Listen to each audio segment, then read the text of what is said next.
डिमो statistics में आप सबका हार्दिक स्वागत है। आज हम लोग और एक लाइव टेबल के ऊपर क्वेश्चन सॉल्व करने वाले हैं। तो देखिए ये क्वेश्चन हमने fundamental of applied statistics book से लिया है by H C. Gupta and V K. Kapoor, page number 9.70, ठीक है। और क्वेश्चन नंबर 1.21। तो देखिए हमने आपके लिए क्वेश्चन लिख दिया है, तो हम पहले क्वेश्चन को पढ़ते हैं। A part of life table is given here with most of the entries are missing on the basis of the available figure supply the missing one and complete the table. हमें यहाँ पे जो है ना वो टेबल को करना है। देखिए हमने लाइव टेबल के ऊपर डिटेल में पढ़ाई किया था और जिसमें हमने समझाया था कि कैसे जो है ना different component of life table and description of life table, ठीक ना। तो हम इसको सॉल्व करना शुरू करते हैं।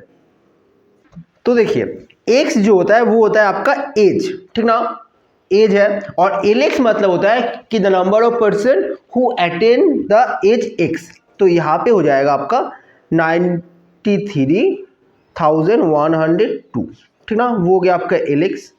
इसके बाद आपको dx आता है। dx का मतलब होता है the number of person whose age is x will die before reaching x+1, मतलब जिनका एज x है वो x+ होने से पहले मर जाएंगे, वो हो गया आपका dx। और यहाँ पे आपको qx दिया हुआ है। qx का क्या होता है? qx होता है कि the probability that the person whose age is x will die before x+1, मतलब x+1 होने से पहले वो मर जाएंगे, वो होता है आपका qx, ठीक ना। तो देखिए हमारे यहाँ पे क्वेश्चन में ना qx जो है ना वो दिया हुआ है, तो हमें qx को यूज करके हमें बाकी जो है ना वो पूरा टेबल निकालना है। तो हम क्या करेंगे आपके लिए, हम पहले यहाँ पे जो क्वेश्चन में जो चीज़ गिवन दिया पहले हम वो लिख लेते हैं। तो देखिए क्वेश्चन में जो गिवन थे वो हमने लिख लिया है, तो अभी हमें यहाँ तक सॉल्व करना है। तो देखिए यहाँ पे हमने इन चारों का मतलब समझ लिया, पर इसको निकालते कैसे उसको देखेगा। देखिए यहाँ पे dx को कैसे निकालते हैं?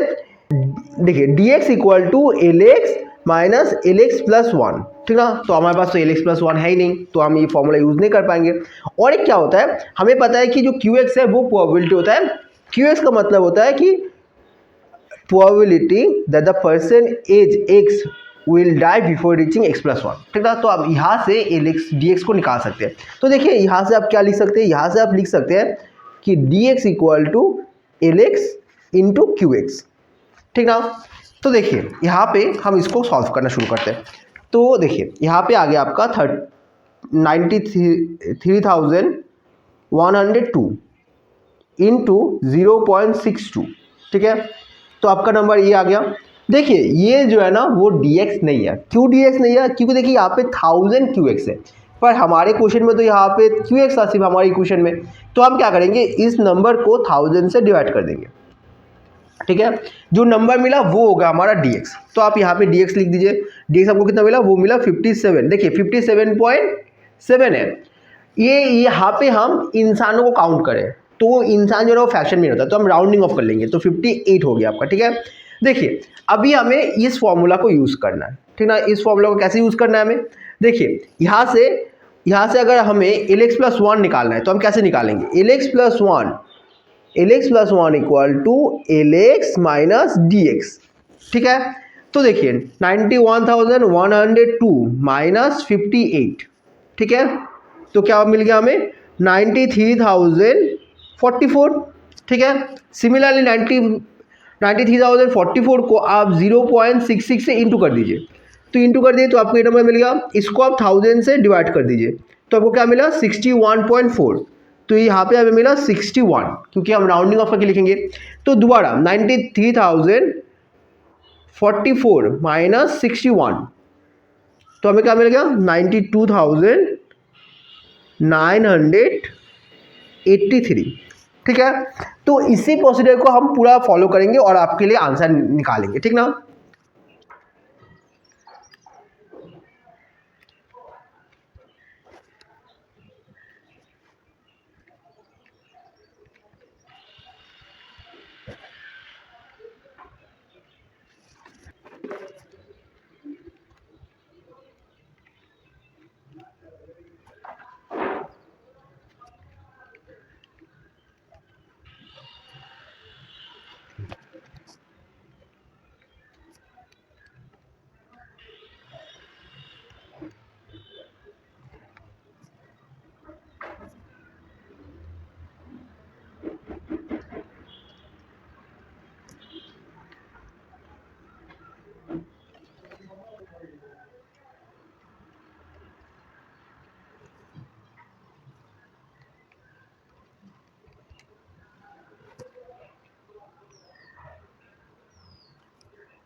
तो देखिए हमने आपके लिए एल एक्स और डी एक्स जो है ना वो निकाल दिया।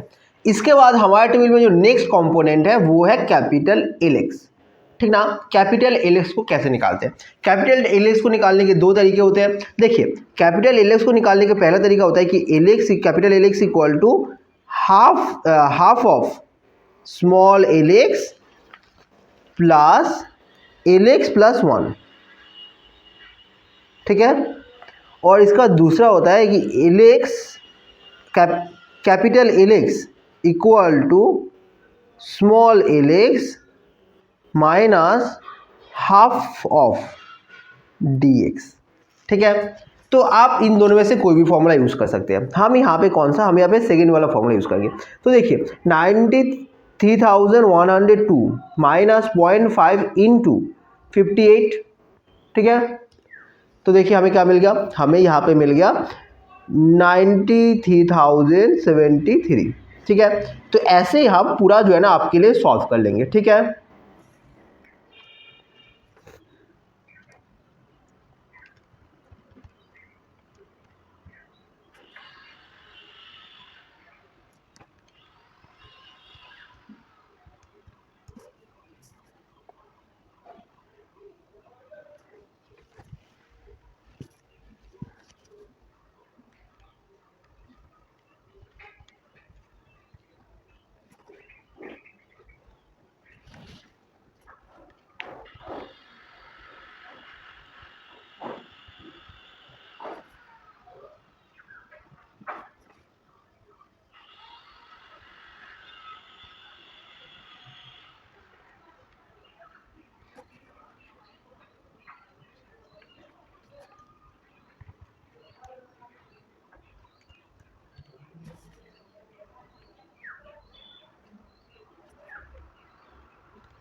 तो देखिए हमने आपके लिए कैपिटल एल एक्स भी जो है ना वो निकाल दिया।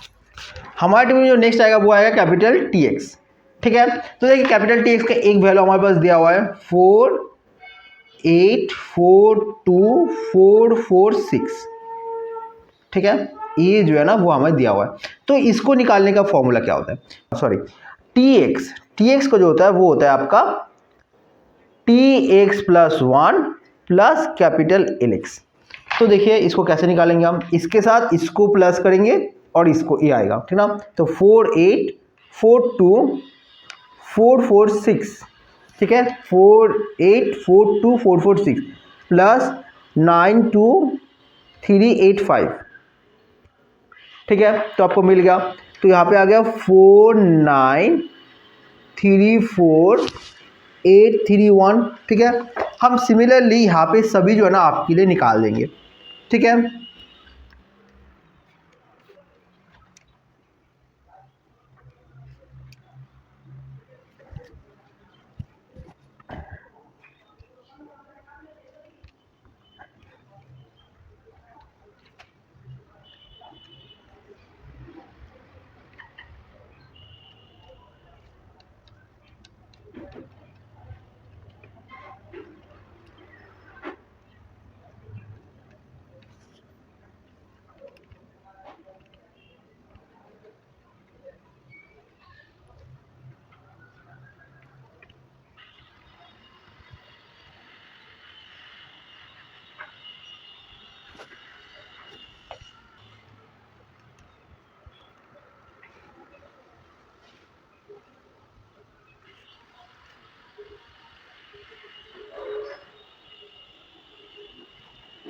तो देखिए हमने टी एक्स को कंप्लीट कर लिया। अभी हमें ई एक्स नॉट को देखना है। तो ई एक्स नॉट निकालने का फॉर्मूला क्या होता है, सिंपल होता है T x by L x, ठीक ना। तो हम वैसे ही करेंगे, ई एक्स नॉट को वो हो जाएगा आपका capital T x by L x. तो देखिए यहाँ पे 56,077,374 डिवाइडेड बाई 93,102, तो यहाँ पे आपको मिल गया 60.98। ठीक है, तो देखिए ऐसे हम पूरा बाकी सॉल्व कर लेंगे।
तो देखिए आपका जो लाइव टेबल है वो हमने कंप्लीट कर दिया है, कंप्लीट हो गया आपका live table.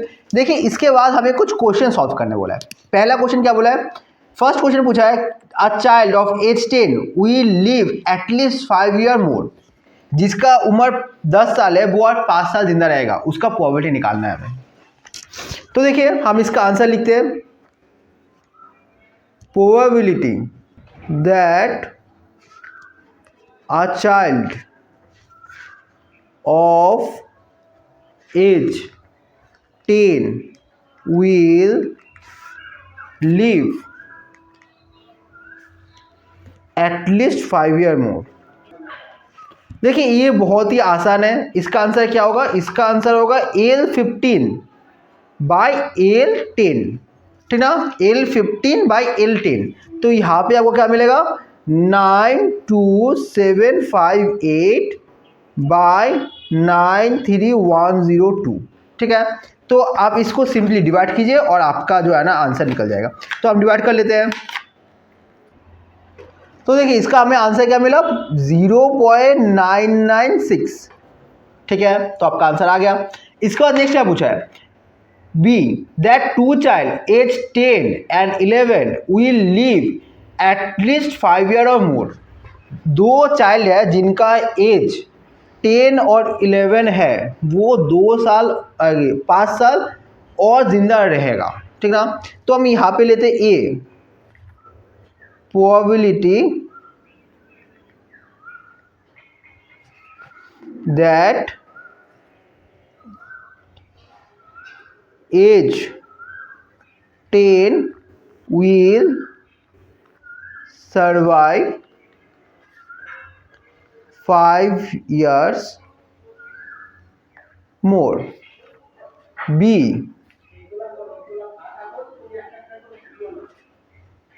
probability that age 11 will survive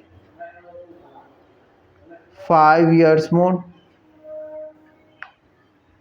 हमें कहा गया है कि दोनों में से कोई भी 5 साल जिंदा रह सकता है, उसका प्रोबेबिलिटी निकालना है। तो हमें निकालने के लिए कहा गया है probability of A union B निकालने के लिए कहा गया है। देखिए probability of A union B मतलब क्या होता है कि अगर हम इसको देखिए 1 minus probability of A union B complement कर सकते हैं। कॉम्प्लीमेंट मतलब 1, देखिए मैक्सिमम प्रोबेबिलिटी 1 हो सकता है, 1 से अगर हम कॉम्प्लीमेंट को माइनस करेंगे तो हमें ये मिल जाएगा। अभी देखिए यहाँ पे अगर डी मॉर्गन हम लॉ यूज करेंगे तो क्या हमें क्या मिल जाएगा, probability of A complement intersection B complement. ठीक ना, अभी देखिए इन दोनों में कोई इंटरलिंक नहीं है, ये दोनों इंडिपेंडेंट है। तो यहाँ से हम क्या लिख सकते हैं, probability of A complement into probability of B complement. ठीक ना, अभी यहाँ से हम क्या लिख सकते हैं, यहाँ से हम लिख सकते हैं ए और 1 minus probability of A into 1 minus probability of B. ठीक है, तो यहाँ पे देखिए क्या आ गया, 1 माइनस अभी देखिए एल प्रोबेबिलिटी ऑफ ए मतलब क्या होगा, प्रोबेबिलिटी ऑफ ए मतलब L15/L10 इंटू 1 माइनस L16/L11।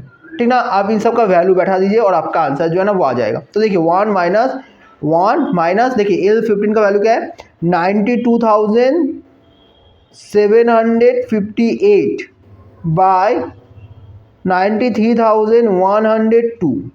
ठीक है, इनटू में क्या होगा, 1 माइनस 92,665 बाय 93,044।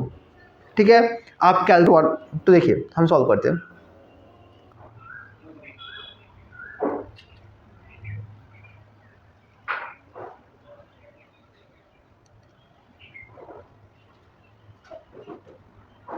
तो देखिए इसका आंसर हमें क्या मिला, इसका हमें आंसर मिला है 0.9993। ठीक ना, ये आपका आंसर हो गया। बहुत ही आसान था। देखिए हमने आपके लिए बहुत ही आसान तरीके से करने की कोशिश किया है, तो उम्मीद करते हैं आपको समझ में आया। तो देखिए इसका हम नेक्स्ट देखिए, लास्ट क्वेश्चन आपके लिए क्या है, that two of child of age 10 and 11 at least one will die within 9 years. मतलब एक जिसका उम्र 10 और 11 है वो 9 साल के अंदर वो मर जाएगा, तो हमें वो देखना है। तो यहाँ पे देखिए, यहाँ पे हमें 19 तक दिया हुआ है, हमें 20 का समय पता नहीं dx क्या होगा, तो इसको हम निकाल सकते हैं ना, Lx+1 निकाल सकते हैं। कैसे निकाल सकते हैं, देखिए L20 equal to L19 minus D19। ठीक है, तो यहाँ पे आ जाएगा 92,324 माइनस 129। ठीक है, तो 92,324 माइनस 129, तो यहाँ पे आपको मिल गया 92,195। ठीक ना, ये आपको मिल गया L20। देखिए यहाँ पर भी सेम है, हम शॉर्ट में लिखते हैं। ठीक ना, ये मतलब probability that age 10 will die within 9 years. और यहाँ पे बी क्या होगा, बी होगा प्रोबेबिलिटी दैट एज 11, हमारे को यहाँ पे हो जाएगा 11 हो जाएगा, 11 will die within 9 years. ठीक ना, अभी यहाँ पर भी हमें कहा गया है कि दोनों में से कोई एक मर सकता है, तो मतलब probability of A union B, दोनों में से कोई एक मर सकता है। तो देखिए यहाँ से हम ये लिख सकते हैं कि probability of 1 minus probability of A union B complement. देख, तो देखिए यहाँ पे ए यूनियन बी कॉम्प्लीमेंट का मतलब क्या है, यहाँ पे मतलब है कि दोनों ही जिंदा रहेंगे। ठीक ना, यहाँ पे जो मतलब है, देखिए इसको अगर हम और आसानी से देखें तो 1 minus probability of A complement intersection B complement, मतलब क्या है, ये वो भी जिंदा रहेगा, बी वो भी जिंदा रहेगा। अगर हम इसको 1 से माइनस कर देंगे तो हमें क्या हो जाएगा, हमें पता चल जाएगा कि आंसर क्या है। तो यहाँ पे हम क्या लिख सकते हैं, 1 minus probability of A complement into probability of B complement. देखिए ये कॉम्प्लीमेंट मतलब ए सर्वाइव करेगा और बी कॉम्प्लीमेंट मतलब बी सर्वाइव करेगा, बहुत ही सिंपल है। 1 minus probability of A complement मतलब 9 L10 L19/L10 इंटू L20/L11। ठीक ना, तो ये आपको पता है, इसका वैल्यू आपको पता है, आप बस वैल्यू बैठाइए और आपका आंसर आ जाएगा। देखिए इस क्वेश्चन में अगर आपको मतलब समझ में आ गया, आप इस स्टेटमेंट का मतलब समझ लीजिए, बाकी सॉल्यूशन बहुत ही आसान है और इसको आसान करने के लिए हम सॉल्व करें। देखिए 1 माइनस L19 92,444 बाय 93,102। ठीक है, इनटू यहाँ पे आ जाएगा आपका 92,195 बाय 93,044। ठीक है, तो सॉल्व करते हैं हम और आपका आंसर हम लिख देते हैं 1 माइनस